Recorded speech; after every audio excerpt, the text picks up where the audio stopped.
Elle a renoncé à ses rêves, incapable de bouger. Elle a refusé des offres d'emploi, des amis et même des nuits pour s'occuper de sa belle-mère, qu'il a traitée autrefois de saleté sous ses pieds. Et lorsque cette femme lui a enfin souri pour la première fois, la famille l'a mise à la porte le lendemain matin. Ce qu'ils ignoraient, c'est qu'elle avait tout enregistré. Ezra était une jeune femme douce et intelligente, pleine de grands rêves.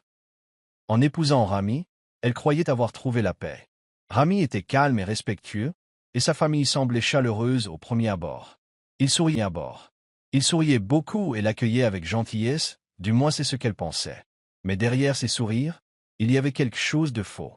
Un mois seulement après le mariage, la mère de Rami, Mama Binta, a été victime d'un accident vasculaire cérébral. Elle est devenue paralysée et ne pouvait plus ni bouger ni parler correctement. Tout a basculé du jour au lendemain. Ezra ne s'est pas plaint.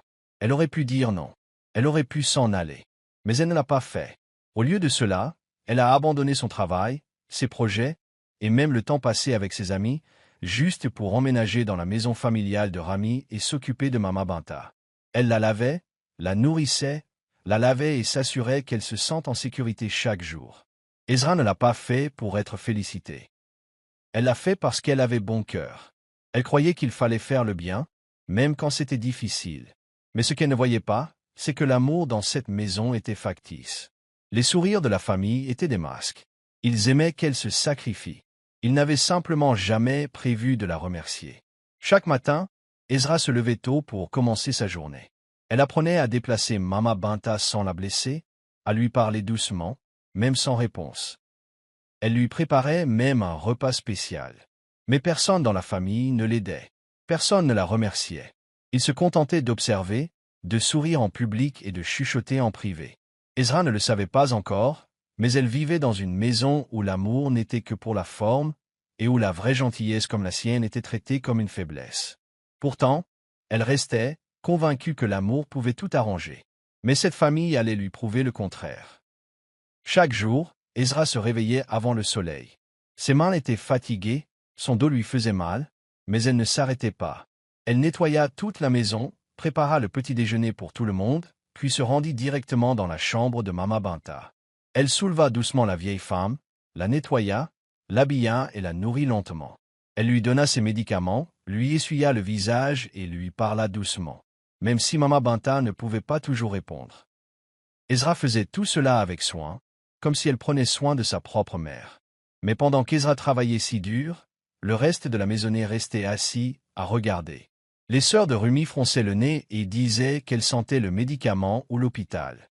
Ils riaient dans son dos. Un jour, sa tante l'a même regardé de haut en bas et lui a dit « Tu n'es qu'une infirmière de marque dans cette maison. » Il se moquait de ses vêtements, la trouvait ennuyeuse et disait qu'elle gâchait sa jeunesse à essuyer les vieux.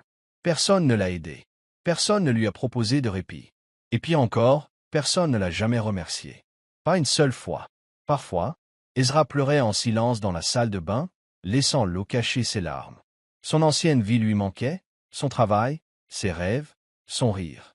Mais elle est restée, non pas par faiblesse, ni par désir d'approbation. Elle est restée à cause d'une chose que sa défunte mère lui avait dite un jour. On ne s'éloigne pas des gens brisés. Tu les aides à se relever.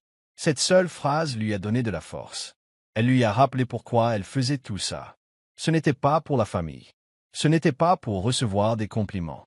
C'était pour elle-même, pour la femme allongée, impuissante, dans ce lit, pour le souvenir de sa propre mère. Ezra croyait en l'amour, en l'attention, en la nécessité de faire le bien, même lorsque la maison autour d'elle ne lui rendait que jugement et silence glacial. Un après-midi tranquille, alors qu'Ezra donnait doucement le bain à Mama Binta, quelque chose d'étrange se produisit. Mama Binta, qui restait souvent silencieuse ou marmonnait des bêtises, murmura soudain un nom. Doux, tremblant, mais suffisamment clair pour être entendu. Ezra Froese. Ce nom lui était familier, non pas par un souvenir heureux, mais par un scandale qu'elle avait entendu en passant. Il y a longtemps, on avait parlé de terres, des terres qui appartenaient au défunt grand-père d'Ezra, mais qui, d'une manière ou d'une autre, avaient disparu entre les mains de quelqu'un d'autre. On avait murmuré qu'il s'était passé quelque chose de louche, mais rien n'avait jamais été prouvé. Or, Mama Binta avait prononcé un nom lié à cette terre, et le cœur d'Ezra fit un bond. Elle ne posa pas de questions tout de suite. Au lieu de cela, elle termina de baigner Mama Binta avec un doux sourire. Mais intérieurement, son esprit tournait. Était-ce vrai? La famille de son mari était-elle impliquée dans le vol des terres? Était-ce pour cela qu'il ne l'avait jamais vraiment accepté? À partir de ce jour, Ezra commença à se protéger discrètement. Elle n'a raconté à personne ce qu'elle avait entendu. Elle n'a pas protesté, mais elle a commencé à enregistrer. Chaque insulte murmurait dans son dos. À chaque réunion de famille où il se liguait contre elle. À chaque fois que quelqu'un l'insultait sans raison, elle gardait tout pour elle. Elle utilisait son téléphone pour prendre des photos des bleus qu'elle s'était fait en portant Mama Binta seule. Elle prenait des notes vocales de ses disputes et de ses conversations. Le soir, elle notait tout dans un petit carnet qu'elle gardait caché sous son oreiller. Ezra ne faisait pas ça pour dénoncer qui que ce soit. Elle ne cherchait pas la vengeance. Elle croyait toujours à la paix, à la famille, au bien. Mais elle n'était plus aveugle. Elle savait maintenant que tous les habitants de cette maison n'avaient pas le cœur pur. Elle savait que si jamais les choses tournaient mal, ils pourraient déformer les faits contre elle. Alors elle construisit son mur de vérité, au cas où un jour elle aurait besoin de parler et de prouver ce qui s'était réellement passé. Personne ne le remarqua. Il pensait qu'elle était toujours le même Ezra, calme et obéissant. Mais intérieurement, elle changeait. Elle apprenait à protéger son cœur, son nom, et peut-être même la vérité que sa famille voulait garder enfouie. Le secret que Mama Binta murmurait avait ouvert une porte, et Ezra la franchissait maintenant, un pas après l'autre, en silence. Après 5 longues années passées à prendre soin de Mama Binta, Ezra avait enfin vu un miracle. Un soir, alors qu'elle aidait Mama Binta à boire de l'eau, la vieille femme la regarda, les yeux embués de larmes, et dit, d'une voix claire et douce, « Ezra, merci. » C'était la première fois que Mama Binta prononçait une phrase complète depuis son AVC. Ezra S.E. Figia. Ses mains tremblaient. Des larmes lui montaient aux yeux. Après toutes ces années où elle avait lavé, nourri, lavé et porté cette femme, ce simple merci lui semblait un trésor. Pendant un instant, on eut l'impression que l'amour avait enfin percé. Mais tout le monde n'était pas ravi. Les sœurs de Rami, qui avaient toujours ignoré leur mère et se moquaient d'Ezra, commencèrent à paniquer. Ils étaient stupéfaits que Mama Binta puisse à nouveau parler. Si elle allait mieux, de quoi d'autre pourrait-elle se souvenir? Quelle vérité pourrait éclater? La terre, les documents, les mensonges, tout ce qu'ils croyaient enfoui pouvait maintenant renaître. Alors, au lieu de se réjouir pour leur mère, ils étaient pris de peur et de colère. Ils convoquèrent rapidement une réunion de famille. Ezra pensait qu'il voulait parler des progrès de Mama Binta, mais elle se trompait. Dès qu'elle entra dans le salon, l'ambiance était froide. Rami resta assis tranquillement, évitant son regard. Ses sœurs commencèrent à lui lancer des accusations. « Tu contrôles la maison » cria l'une d'elles. « Tu essaies de monter notre mère contre nous » dit une autre. Une tante affirma même qu'Ezra utilisait du poison pour affaiblir Mama Binta et prendre le contrôle de tout. Ezra était sous le choc. Ses mains tremblaient et son cœur battait fort. Elle essayait de parler, mais chaque fois qu'elle ouvrait la bouche, quelqu'un criait au-dessus d'elle. Il transformait sa gentillesse en quelque chose de sombre. Ils ont transformé son amour et sa patience en armes contre elle. Pire encore, Rami est resté silencieux. Il est resté assis là, silencieux, comme un étranger. Ezra était assise dans cette pièce, écoutant les gens qu'elle avait servis pendant des années l'insulter. Son regard croisa celui de Mama Binta, de l'autre côté de la pièce, mais la vieille femme semblait confuse et effrayée. Ezra comprit quelque chose ce jour-là. Ce n'était pas seulement de la colère ou de la jalousie. C'était de la peur. Ils avaient peur de la vérité et cherchaient à l'écraser avant qu'elle ne puisse la dire. Cette réunion de famille n'avait jamais porté sur la santé de Mama Binta. C'était un piège, une trahison déguisée, et Ezra sentait que la tempête ne faisait que commencer. Un matin froid, Ezra se réveilla et remarqua quelque chose d'étrange. Sa chambre était trop silencieuse et son cœur était lourd. En sortant, elle vit ses bagages, prêts, posés devant la porte d'entrée. Déconcertée, elle regarda autour d'elle, espérant que ce soit une erreur. Mais elle vit alors Rami debout, les yeux baissés, les lèvres pincées, sans un mot. Sa tante se tenait à côté de lui, les bras croisés, le regard rempli de fierté. Et sans cligner des yeux, elle dit « Tu n'es plus le bienvenu dans cette maison. » Le cœur d'Ezra se serra. Elle demanda « Pourquoi ?» Mais personne ne répondit. Il n'y eut aucune explication, aucun avertissement, Rien, juste le silence. La tante ajouta, pas de paiement, pas de merci, pas besoin de revenir. Ezra vivait dans cette maison depuis 5 ans. Elle avait renoncé à ses rêves, à son temps, à sa jeunesse, tout cela pour s'occuper d'une famille qui ne l'avait jamais vraiment acceptée. Et maintenant, il la jetait dehors comme une poubelle, comme si elle ne signifiait rien. Elle regarda autour d'elle, espérant que Rami prendrait la parole, la défendrait, dirait quelque chose. Mais il fixait le mur, comme un étranger, sans un mot, pas même un au revoir.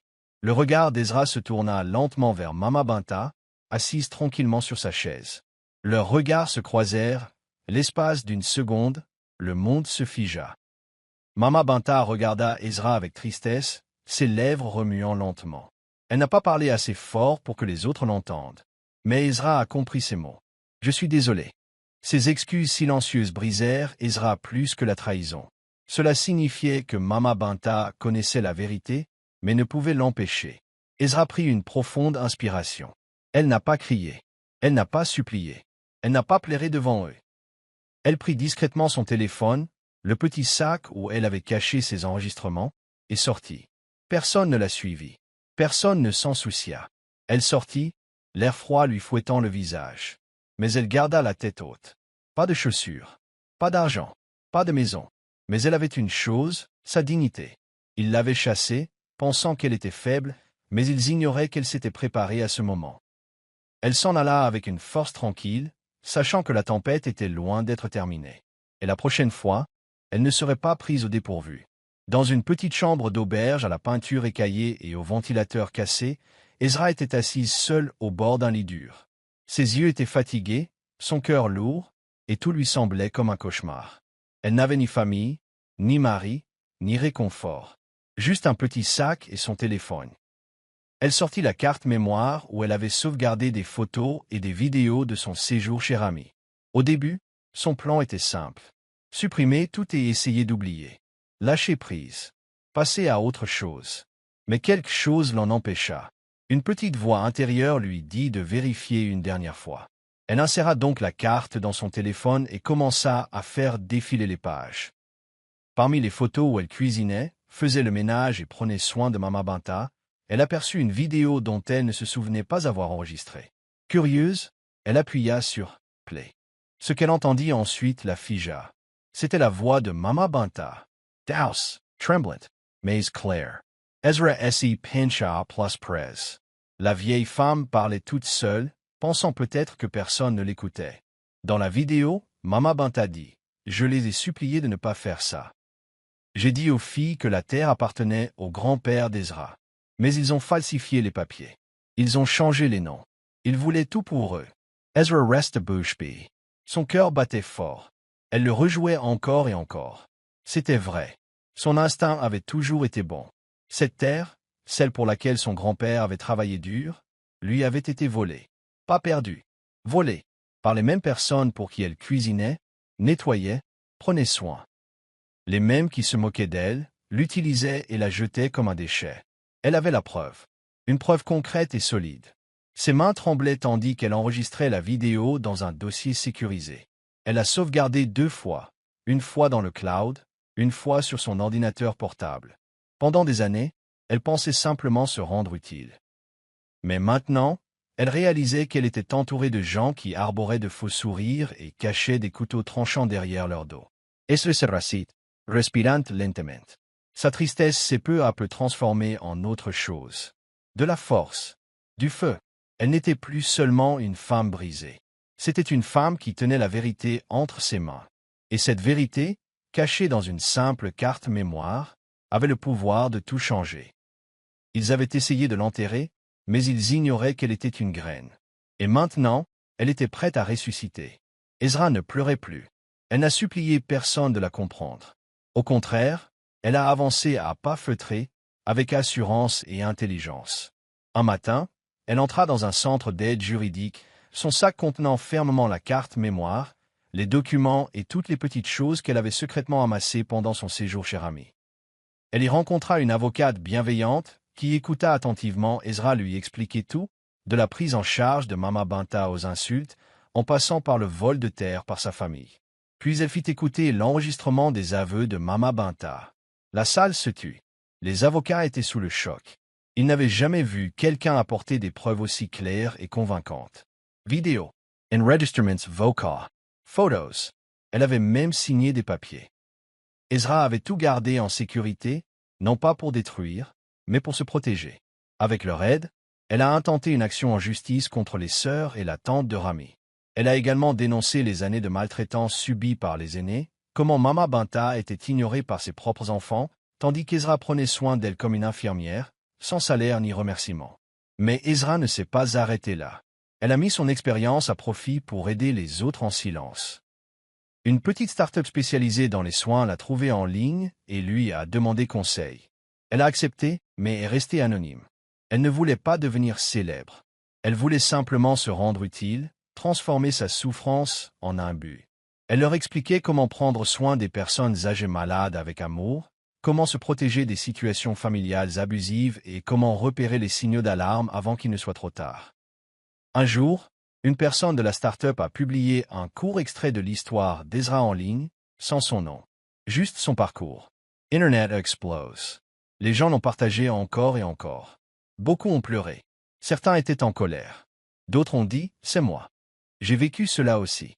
L'histoire d'Ezra a touché des cœurs partout. Non pas parce qu'elle était dramatique, mais parce qu'elle était réelle, pleine de force tranquille, de douleur profonde et de sagesse puissante. Ezra vivait encore dans une simple chambre d'hôtel, mais elle avait désormais le cœur en paix.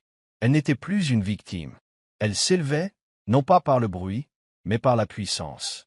Et cette fois, elle ne le faisait pas pour quelqu'un d'autre. Elle le faisait pour elle-même. Sa voix était enfin entendue, et le monde l'écoutait. Le jour où Ezra entra dans la salle d'audience, son cœur battait fort, mais elle gardait la tête haute. C'était le moment qu'elle attendait, l'occasion de laver son honneur et de revendiquer ce qui lui revenait de droit. Le juge avait l'air sérieux, prêt à entendre la vérité. Soudain, l'écran du tribunal s'illumina, et le visage de Mama Binta apparut. Elle était mince, mais ses yeux étaient clairs, brillants de force. Pour la première fois depuis des années, Mama Binta parla, non pas avec faiblesse, mais avec honnêteté. Lors de l'appel vidéo, elle a tout raconté au juge.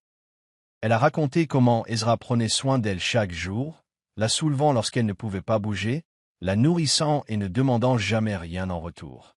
Elle a raconté comment ses filles avaient été cupides et cruelles, comment elles avaient menti au sujet d'Ezra et avaient même tenté de voler les terres familiales. Le juge écouta attentivement Mama Binta décrire la douleur qu'elle ressentait en voyant ses propres enfants se retourner contre la femme qu'il aimait le plus. La salle d'audience était silencieuse. Personne n'osait interrompre ou contester, car la vérité était évidente. Les filles, choquées, s'assombrirent tandis que la vérité éclatait aux yeux de tous. Le juge se tourna alors vers Ezra et lui demanda si elle avait quelque chose à dire, d'un ton calme et ferme. Ezra parla des années passées à se soucier des autres sans merci, des insultes qu'elle avait subies et de son désir profond de justice et de paix. Après une longue pause, le juge rendit sa décision. Le jugement était en faveur d'Ezra. Elle obtint la pleine propriété de la terre qui lui revenait de droit, celle que son grand-père avait laissée derrière lui. Le tribunal a également ordonné une indemnisation pour toutes les années de travail non rémunéré d'Ezra, reconnaissant ainsi l'amour et les sacrifices qu'elle a consentis en tant qu'aidante. La salle était remplie d'émotions, de soulagement, de choc et même de respect. Ezra sentit les larmes lui monter aux yeux, mais elle sourit doucement. Ce n'était pas seulement une victoire juridique. C'était un message puissant adressé à tous ceux qui doutaient d'elle. Pour une fois, la vérité avait triomphé. La famille qui l'avait trahi a dû en assumer les conséquences, et Ezra a enfin obtenu sa liberté et justice. Le juge a levé l'audience. Lorsqu'Ezra a quitté la salle d'audience, elle s'est sentie plus légère que jamais. Elle avait traversé tant de souffrances, mais elle était désormais libre de vivre sa vie comme elle l'entendait. Après tout ce qu'Ezra avait traversé, sa vie commençait enfin à changer. Elle emménagea dans un nouvel appartement, propre, lumineux et rempli de murs étaient couverts de peintures colorées qu'elle avait réalisées lors de moments de calme, des œuvres d'art qu'elle n'avait jamais eu le temps de découvrir auparavant. C'était son espace, un endroit où elle pouvait respirer et être elle-même. Un après-midi, on frappa doucement à sa porte. C'était Rami, debout, silencieux, l'air hésitant.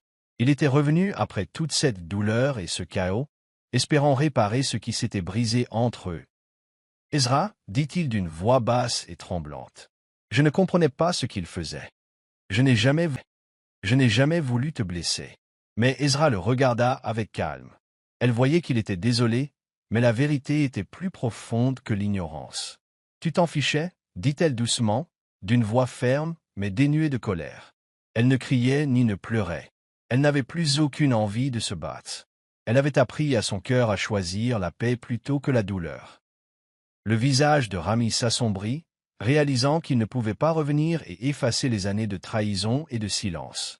Ezra fit un petit pas et ferma doucement la porte. C'était la fin tranquille d'un long chapitre. Elle n'a pas claqué la porte ni crié. Elle l'a simplement refermée avec une force tranquille. Ce moment fut puissant, non pas par colère ou vengeance, mais parce qu'Ezra avait changé. Elle n'était plus la femme qui attendait, qui prenait soin d'une famille qui ne s'était jamais vraiment souciée d'elle. Elle était désormais une femme qui valorisait sa personne, sa paix intérieure et son avenir. Les vieilles blessures étaient toujours là, mais elle ne la contrôlait plus. Elle était libre d'avancer, de construire une vie remplie d'amour, de respect et de ses propres rêves. Et, en fermant la porte avec calme, elle a montré au monde que parfois, la réponse la plus forte est simplement la paix.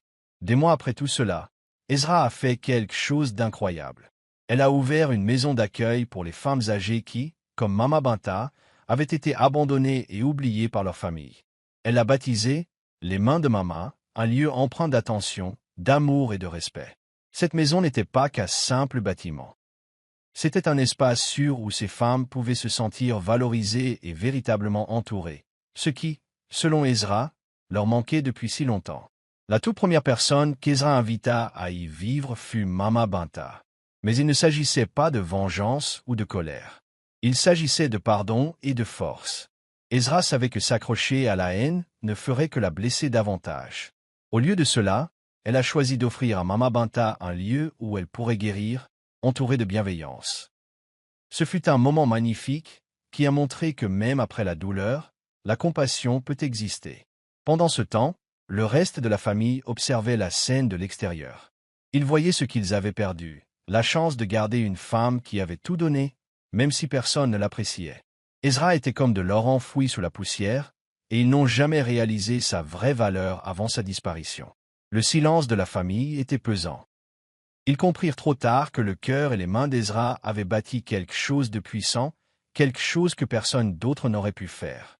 La maison de retraite d'Ezra devint plus qu'une simple maison.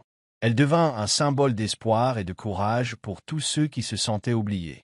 Par ce témoignage, Ezra a montré au monde que la véritable force vient de la bonté et du pardon, même lorsque le monde vous tourne le dos. Si vous croyez au pouvoir de la bonté et de l'engagement, partagez cette histoire pour inspirer les autres. N'oubliez pas que la véritable force se manifeste dans la façon dont nous traitons ceux qui ne peuvent pas se défendre. N'oubliez pas d'aimer, de commenter et de vous abonner pour découvrir d'autres histoires touchantes et touchantes.